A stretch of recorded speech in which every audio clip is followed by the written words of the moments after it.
And by the way, I'm going to be working very hard to make sure that oil companies pass on the reduction in the price of a barrel of oil to the pump. Yeah, that was President Biden yesterday accusing big oil companies of price gouging. The American Petroleum Institute heard it, and they're pushing back on those comments, saying this: it's time for Washington to focus on leveraging American energy production to confront the global mismatch between energy demand and available supply that has driven fuel prices higher. Joining us right now is Florida Congressman Greg Steube. He is also a member of the House Judiciary Committee and Foreign Affairs.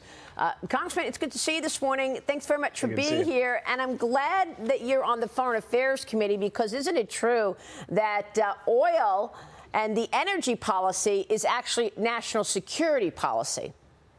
It absolutely is national security policy, and we now have a president using our strategic petroleum reserve that should be used in the cases of emergency or military-type exercises or cases of war, true emergencies like we had here in Southwest Florida, like a hurricane, and not use them for political objectives. And we absolutely have that going on. We have a president who is begging foreign leaders like the Saudis and others to produce more oil, because he knows, and the Democrats know, that the cost of oil and gas that they have caused to go up drastically because of their war on domestic oil production and gas is an issue for voters in this midterm election in the next couple of weeks. Taken. Congressman, and on top of that, you even have Saudi Arabia trolling the president or trolling the United States about distributing and releasing all of that strategic oil stockpile. But on top of that, it was something I mentioned in the last segment, that now you have the White House keeping an eye on diesel supply problems in the Northeast. And you have to kind of anticipate that this administration might very likely make another policy mistake, like cutting off exports of petroleum or refined product to other nations, which would ultimately backfire and cause shortages in the Northeast and in the West.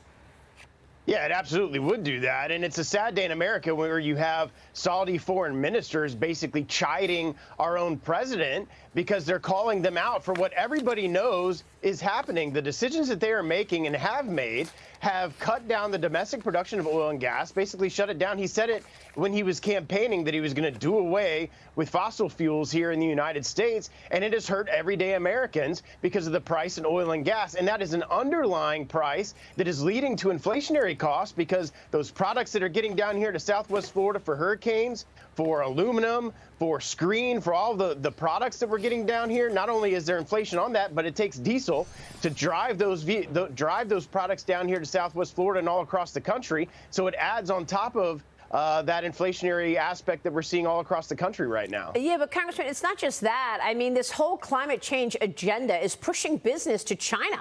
And we're locking off this business because we can't produce things here. But you look at the battery production, it's all happening in China.